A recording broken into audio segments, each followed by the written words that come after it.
Hello students, how are you? I hope you all are fit and fine at home. So students, today I am going to start chapter number 4 of history, that is the Mughal Empire. Clear? So as in our previous chapter, we have learnt about the Lodhi dynasty. Lodhi dynasty. So Ibrahim Lodhi was ruling over Delhi when Babur attacked on Delhi in 1526. He defeated Ibrahim Lodhi and controlled over Delhi. Clear? So in this chapter we will learn about the Mughals, their different military campaigns and etc. Clear? So our first topic is who were Mughals? The Mughals were descendants of two great lineages of rulers. Clear? They were descendants of two great lineages. From mother's side, they belonged to Genghis Khan, who was a Mongol ruler who was ruling over China or Central Asia. And from father's side, they belonged to Tamur, who was ruling over Iran and Iraq. Clear? So we will learn this concept with the help of a family tree. जैसे ये family tree है, अब आपके दादाजी हैं वो किसी और फैमिली से बिलोंग करते हैं, आपके दादी हैं वो कहीं और से आए हैं, अब इन दोनों की मैरिज हुई है तब जाके आपके पापा आए हैं. क्लियर? तो ऐसे ही मुगल मदर साइड से they belong to Genghis Khan और चंगेज खान फैमिली, जो मंगोल थे, चाइना में रूल कर रहे थे. इनकी मदर कहाँ की थी? चाइना की थी, मंगोल ट्राइब से बिलोंग करती थी. और फादर साइड से ये तामूर से बिलोंग करते थे. Timur is very famous because he attacked on Delhi in 1398. But मुगलों को the Mughal didn't like to be called Mughals और Mongols. इनको मुगल और मंगोल कहलवाना अच्छा नहीं लगता था because Genghis Khan's memory was associated with the massacre of innumerable people. क्योंकि जो गेंगिस खान थे उनको बुरा व्यक्ति समझा जाता था, बुरा इंसान समझा जाता था, क्योंकि इसने बहुत सारे लोगों को मारा था अपने टाइम पीरियड में. ठीक है, तो इनको मुगलों को पसंद नहीं था कि कोई हमें गेंगिस खान की मदर साइड से हमें याद करे. तो दे वर प्राउड ऑफ देयर तामुरिड डायनेस्टी. उनको तामुरिड डायनेस्टी पे पूरा प्राउड था, क्योंकि उनके जो ग्रेट एंसेस्टर्स थे, पुराने टाइम पे दादा परदादा थे, उन्होंने ही कैप्चर दिल्ली इन 1398. इनके आने से पहले ही उन्होंने दिल्ली पे अटैक किया था और दिल्ली को कैप्चर किया था इन 1398 में. Next our topic is Mughal military campaign. So here Babur, the first Mughal emperor, succeeded the throne of Fargana in 1494 when he was only 12 years old. Clear? And he was forced to leave his throne due to the invasion of Uzbeks. After that he controlled over the Kabul in 1584. So we will learn this topic with the help of a diagram. So this is the Fargana. So this is the area where Babur was first time ruling. So here his timing is 1494. इस time में उसकी उम्र कितनी थी? He was only 12 years old. तो फरगना पे Uzbek, जो Uzbekistan में मंगोल ट्राइब था, they were also Mongol tribe. Clear? हाँ जी, Uzbek they attacked on Fergana पे अटैक किया और बाबर को यहाँ से निकाल दिया, भगा दिया. तो उसके बाद में बाबर ने जाके काबुल पे, क्लियर, दिस इज काबुल पे अटैक किया और काबुल को अपने कंट्रोल में कर लिया. काबुल में जब he was ruling in Kabul, उस टाइम पे इन 1526 में ही अटैक्ड ऑन दिल्ली. और दिल्ली पे इस टाइम पे कौन सी डायनेस्टी रूल कर रही थी? At that time Lodhi dynasty was ruling over Delhi.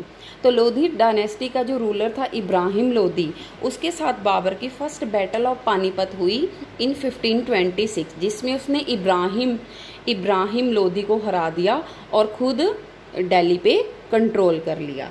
Clear this one paragraph? So he was a ruler of Fargana in 1494. After that he leave it and he seized the Kabul in 1504. After that he attacked on Delhi in 1526. At that time Ibrahim Lodi was ruling over Delhi. Clear? He captured Delhi and Agra. Next we will learn about the Mughal emperors and their major campaigns and events. First here we will learn about the Babur. ठीक है, ये तो हमने पढ़ लिया कि इन 1526 में बाबर और इब्राहिम लोदी के बीचकार फर्स्ट बैटल ऑफ पानीपत हुई थी। After that in 1527 his second battle was with Rana Sanga. Rana Sanga he was a Rajput, बहुत फेमस थे, मतलब वो हार नहीं सकते थे। And their battle was at Khanwa. कहते हैं कि राणा सांगा के साथ जब बाबर की लड़ाई हो रही थी, उनकी एक आंख चली गई थी, एक हाथ चला गया था, उनकी बॉडी पे पूरे 80 घाव 80 बाउंड्स इनकी बॉडी पे थे। ठीक है, और लगता नहीं था कि वो हारेंगे, बट राणा सांगा के एक मिनिस्टर ने चालाकी की, वो बाबर के साथ जाके मिल गया, जिसकी वजह से ये हार गए। इन 1528 में ही also fought against the Rajput at Chanderi. यहाँ पे मदीनी राय नाम का राजपूत रूल कर रहा था, उसके साथ लड़ाई हुई, वो भी बाबर से हार गया। Clear? After that he established control over Agra and Delhi. Next Mughal ruler is Humayun. Humayun's time period you will see from 1530 to 1540 and after that there is a gap of 15 year। 15 साल का यहाँ पे आपको गैप देखने को मिलेगा। यहाँ पे हुमायूं ने कोई रूल नहीं किया। And after that 1555 to 1526। तो Humayun fought to battle of Chausa in 1539 and battle of Kannauj in 1540 with Sher Shah Suri. He was a Afghan ruler, मैंने आपको पहले भी बताया। इसके साथ इसकी 2 लड़ाई हुई, जिसमें शेर शाह सूरी ने क्या किया, हुमायूं को हरा दिया और इंडिया छोड़ने के लिए मजबूर कर दिया। He forced him to flee to Iran. ठीक है, ईरान चला गया वो 1540 में। तो 15 साल उसने वहाँ पे मतलब इसकी हेल्प से 15 साल बाद सफाविद डायनेस्टी की हेल्प से ही then again attacked on Delhi in 1555। फिर से 1555 में दिल्ली पे फिर से अटैक किया। At that time Sikandar Shah was ruling over Delhi. ठीक है, और दिल्ली को कैप्चर कर लिया। तो उसी साल 1556 में इसकी क्या होगी, डेथ होगी। तो आप हुमायूं का टाइम पीरियड 2 हिस्सों में देखोगे। पहले 10 साल उसने रूल किया है, फिर उसने 1 साल रूल किया। जो बीच के 15 ईयर है उसने कोई रूल नहीं किया। ठीक है, यहाँ पे जो शेर शाह सूरी अफगान रूलर थे बिहार के, उसने हुमायूं को हरा दिया और यहाँ से इंडिया से भगा दिया। After that we will read about the Akbar. His reign can be divided into 3 period. First is the 1556 to 1570, जिसमें उसने बहुत सारे मिलिट्री कैंपेन लॉन्च किए against the Suris, Afghans, Malwas, Gondwanas and Mirza Hakim, जो उसका सौतेला हाफ ब्रदर था, उसके खिलाफ। तो at that time Bairam Khan जो उसके रेजेंट थे, वो उसकी हेल्प कर रहे थे। Clear? After that you will see 1570 to 1585। तो इस टाइम पे he launch the military campaign against Gujarat, Bihar, Bengal, Orissa. And after that 1585 to 1604 he launch again the military campaign against north west, Kandahar, Kashmir, Deccan, Ahmednagar. Clear? तो इसी टाइम पे जो उसका बेटा था सलीम, उसने उसके खिलाफ रिबेल कर दी। ठीक है, कि मैं राजा बनना चाहता हूँ। ठीक है, so next we will this is not only about Akbar. There are other so many things we will read in our next chapter. After that we will read about the Jahangir. Jahangir, he ruled 1605 to 1627. Jahangir, what is the meaning of it? Jahangir means conqueror of the world.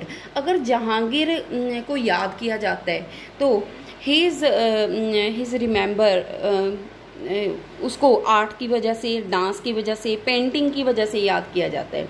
अगर किसी भी Mughal emperor का नाम आया कि किसके time में art, dance, painting develop हुई हैं, तो वो जहांगीर के टाइम पे डेवलप हुई हैं. इसने भी सिख के खिलाफ, अहोम के खिलाफ, अहमदनगर, ठीक है, मेवाड़ के रूलर के खिलाफ कुछ मिलिट्री कैंपेन की, बट वो इतनी सक्सेसफुल नहीं रही. तो जहांगीर के 4 बेटे थे, उनमें से एक थे प्रिंस खुरम. प्रिंस खुरम ने क्या किया, इनके खिलाफ रिबेल कर दी कि मैं राजा बनना चाहता हूँ. ठीक है, prince Khurram is later known as Shahjahan. ठीक है, तो शाहजहां का टाइम पीरियड आप देखोगे 1627 टू 1658.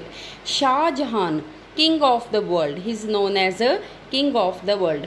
हम शाहजहां को अगर याद करते हैं, कभी ताजमहल के लिए याद करते हैं कि उसने ताजमहल बनवाया था, आर्किटेक्चर के लिए याद करते हैं, बट बहुत सारी और चीज़ें हैं. इसने भी डेक्कन पे, जो ये वाला एरिया, साउथ इंडिया का एरिया, डेक्कन पे अटैक किया. क्लियर. यहाँ पे जहांगीर ने अपना एक बहुत ख़ास बंदा अपॉइंट किया हुआ था, खान जहां लोधी. ठीक है, तो खान जहां लोधी अपॉइंट किया हुआ था. जहांगीर की ये बात मानता था, बट शाहजहां को ये पसंद नहीं था, तो ही अटैक्ड ऑन दिल्ली. ठीक है, तो जिसमें इसने खान जहां को हरा दिया. आफ्टर डेट कंधार जो जीता हुआ था एरिया काबुल के ऊपर, आप देखोगे Kandahar was lost to Safavid dynasty. Safavid dynasty को कंधार, ये बहुत बड़ी लॉस थी उस टाइम पे, इनकी हार थी. After that he annexed Bijapur and Ahmednagar in 1632. तो शाहजहां का आपको पता है कि इसके भी आगे 4 सन थे, औरंगजेब एंड 3 और बेटे थे. औरंगजेब ने क्या किया, 3 अपने ब्रदर को मार दिया यहाँ पे, ठीक है, थ्रोन के लिए. और शाहजहां को एक किले में बंद कर दिया. आगरा में वो किला था, आगरा फोर्ट में बंद कर दिया, और सारी उम्र जब तक वो मरा नहीं उस किले में ही बंद रहा. ठीक है, शाहजहां चाहता था कि मेरा बेटा दारा शिखों रूलर बने, बट औरंगजेब ने इसको मरवा दिया और शाहजहां को क्या कर दिया, किले में बंद कर दिया, इम्प्रिजन कर लिया, और खुद क्या बन गया, रूलर बन गया. So after that we will learnt about the Aurangzeb. So time period of Aurangzeb is 1658 to 1707. He is a last great ruler. ऐसा नहीं कि 1707 के बाद मुगल एम्पायर ख़त्म हो गया, नहीं, मुगल एम्पायर जो है 1857 तक चला है, बट जो 1707 से लेके 1857 तक 150 साल जितने भी और रूलर रहे हैं वो इतने फेमस नहीं रहे. तो औरंगजेब के बारे में सुन लेते हैं, पढ़ लेते हैं. ही डिफीटेड अहोम. अहोम जो असम का जो एरिया है, यहाँ पे ये ट्राइब था, अहोम, इनको हराया. आफ्टर डेट यूसुफ जाई, यूसुफ, मलाला यूसुफ का नाम सुना है, तो यूसुफ जाई जो पाकिस्तान में है, ठीक है, उसके अगेंस्ट इसने कैंपेन की, उसको मतलब जीता.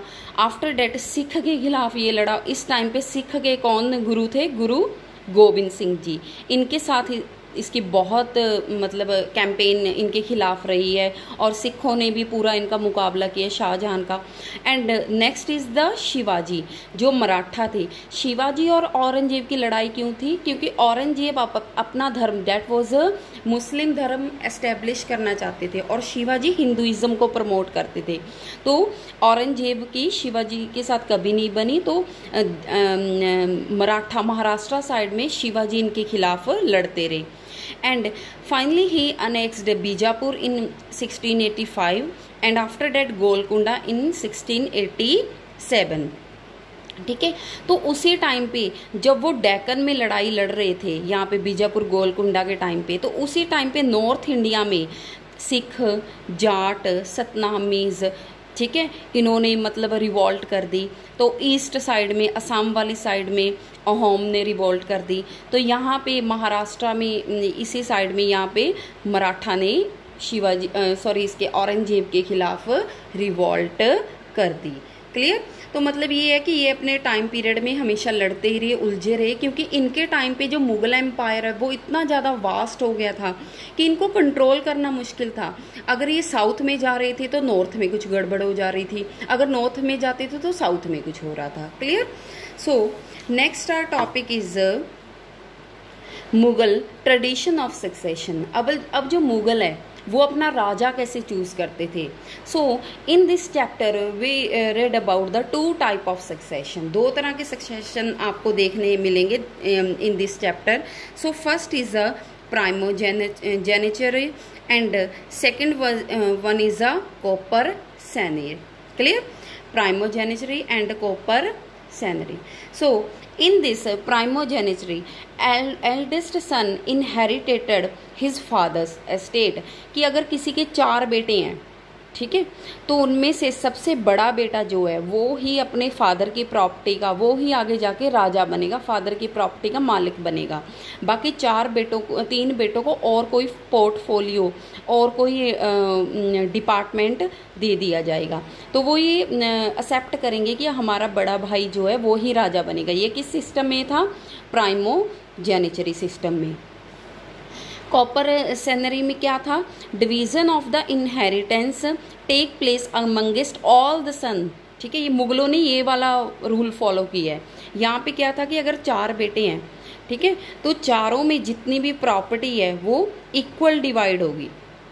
ठीक है, तो इक्वल डिवाइड होगी यहाँ पे। बट यहाँ पे प्रॉब्लम क्या थी कि चारों बेटे जो हैं, ठीक है, 4 जो प्रिंस हैं वो क्या करते थे, कई बार अपने फादर पे इन्फ्लुएंस डालते थे, फादर के साथ ज़्यादा बना के रखते थे, अपने भाइयों को मरवा देते थे, सारा दिन कुछ ना कुछ मतलब चालाकी वगैरह करते रहते थे कि मैं राजा बन जाऊं, वो कहता था कि मैं राजा बन जाऊं। क्लियर। तो इसी में ही आप देखते हो that Mughal didn't believe the rule of primogeniture, they followed the custom of coparcenary. Clear. So वो कॉपर सैनरी की जो कस्टम है उसको फॉलो करते थे। But there was a problem, इनको हमेशा प्रॉब्लम फेस करनी पड़ती थी। Clear. I hope you understand this chapter very well. If there is any problem then you can call me. Clear. Thank you. Have a nice day.